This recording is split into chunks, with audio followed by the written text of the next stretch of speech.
The following is a presentation of the Eagles Sports Network. Well, Lenoir-Rhyne is a good football team. They're a football team that offensively are going to give you a lot of formations and sets. They want to run the football. They want to get downhill on you and pound the football on you. We've got to be very, very sharp in our alignment, making sure we don't get outflanked at any time. But also their play action and bootlegs have an effect as far as not letting your eyes betray you as far as coverage-wise, as far as assignments-wise go. Super Region rankings out yesterday. Eagles are 10th. What's that like to still be in the mix for this thing? Well, that's great. That's great that our kids still have that dream alive. It's great to see Carson-Newman's name in there, all right? And it's also great for our kids to be playing for something that counts at this time of year. You're playing football in November, and every game counts. That's a pretty special time. But the most important thing for us this week is to make sure we're focused on Lenoir-Rhyne, that we're ready to play up at our level, and make sure that we're playing up and aiming to go higher every week as far as our level of play goes. Keep believing. Make sure we handle the road trip the correct way and come out there and be ready to play on Saturday at 2 o'clock. Talk about handling the road trip the correct way. You've done that your last two road games. Granted, it's been a few weeks, but how do you use a game like the Tusculum game as an impetus for success these final 2 weeks of the regular season? Well, I think you just ask them how was the feeling in that locker room after Tusculum and how was it before the week before that. There's a big difference right there in that feeling in that locker room. You want to, and we've talked to them since day one, since fall camp, about finishing strong. We're guaranteed 2 football games. That's what we're guaranteed left in this season, and we need to finish strong. Our theme this week is purpose, and make sure every day we go to practice, at every drill we're in, every 11-on-11 situation we're in, we're going at it with a purpose. Getting ready have a walkthrough here and then travel over on Friday afternoon late to get into the hotel and everything and get ready. Is make sure it's a purposeful visit.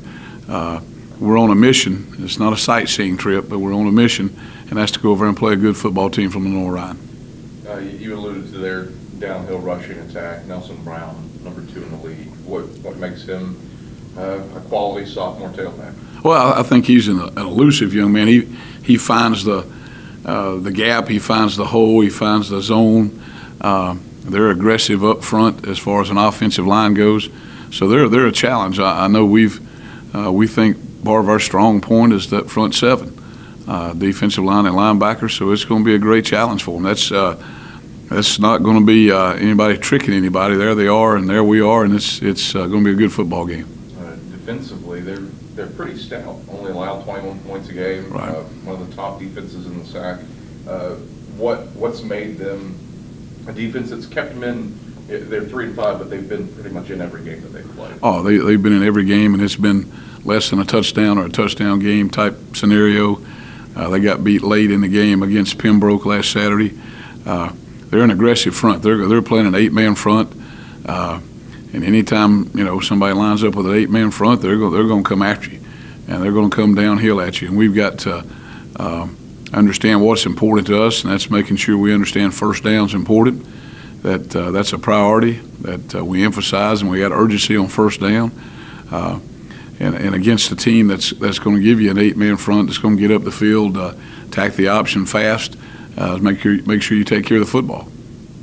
You mentioned the feeling in the locker room after the game. Well, I think that the attitude was totally different from last week to this week, just in terms of the attitude on the sideline. What's that say about this group? Well, it says about what we talked about the whole week, about you back to the wall. There's choices in life, and it's not just in football. It's going to get out there when you're married and have a family. You're going to get you back to the wall sometimes. Now, how do you respond to that? You can lay down and quit, or you can come out fighting. And our kids came out fighting, and man, I was so proud of them and proud of the way that they responded to that. And, here you go, Bo. We still got our back to the wall, all right? We'll still be in that position, so it's up to them to make sure they understand finishing strong, get you back to the wall, and come out fighting. Hickory has not treated you well the last couple trips you've been there, but there aren't a lot of guys left on the team that have kind of been through that whole gauntlet over there. How do you get rid of some of the cobwebs and head over there and make things different? Well, Michael, that's what's special about this football team. This is a new football team. This is a new time. It's a new a feeling, and I would dare say, if you're as young as we are, if you ask some of them what the score was last week, they couldn't tell you that. They don't have a long memory like coaches do. And with our kids and with me as a coach and our other coaches, the best thing we do is focus on where we are right now, where we want to get to this season, where we want to get this program to be in the future. And by doing that, it's pretty simple. It's believe, it's finish strong, and take care of your business. Jared Dillingham has been the bell cow in the backfield, but been waiting for somebody else to step up. Well, Deontay Thomas has his best game of the year last week. What have you seen from him here the last couple of weeks? Well, Didi's a transfer, but it's the same as having a freshman back there. And it takes some time to feel comfortable with that. It takes time to where it's an automatic. We try to play fast, and we're making calls and those kind of things. And sometimes you realize that guy really is a freshman. Well, he's processing a lot of things before that ball's ever snapped. And that ball is not being snapped in 30 seconds. It's being snapped in 10 seconds. I think he's more comfortable now in the offense, without a doubt. He's more comfortable. He's been welcomed in by his teammates. He's been a great part of our football team. But I was really happy to see him have some success. When we talked in the small cafeteria before the pregame meal Saturday, hey, the kind of weather it's going to be today, we need somebody that can be a grinder. And, hey, that's what he is, buddy. He's a grinder. Defensively, maybe one of the best performances this team has cashed in quite a while. They forced, I think, 9 3-and-outs. Right. How do you think they handled the situation after last week's North Greenville game? Well, I think they came back, I'll say it again, with your back to the wall. You got to come out and respond. And when you're in that situation, you better set the tone early. If you sit around and wait, let's see how this goes and see how that goes, pretty soon you find yourself behind. So our kids understand that, and I was really, really proud of our defense, Coach Slade and all of our defensive staff.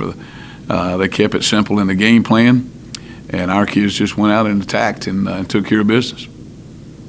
You talk about D.D. Thomas, but certainly Jared Dillingham, I don't think enough can be said about how he's risen above expectations for his senior year. I mean, if he hits a season average these final 2 weeks, he'll be a 1,000-yard rusher. Wow. What has he meant to this program, rising to the occasion with all the injuries in the backfield this season? Well, it's been tremendous. When you have some adversity, you have some injuries like we've had, and we've had the kind of injuries that can put a team down. But you've got a guy like Jared Dillingham who's always been an overachiever. You've had a guy like Jared Dillingham that's always been a guy that's an encourager, that's been a leader even though he wasn't a senior. But to see him come in and with a next man up attitude and have some success, he's been a great motivator for our football team. Saheem Stupart, 4 tackles away from 300 in his career. What kind of All-America type season is he having in his final year at Mossy Creek? Well, I think the word is undeniable. He's an All-American. That kind of performance, I'm not sure that you can get all of the extra things that Saheem means to this football team.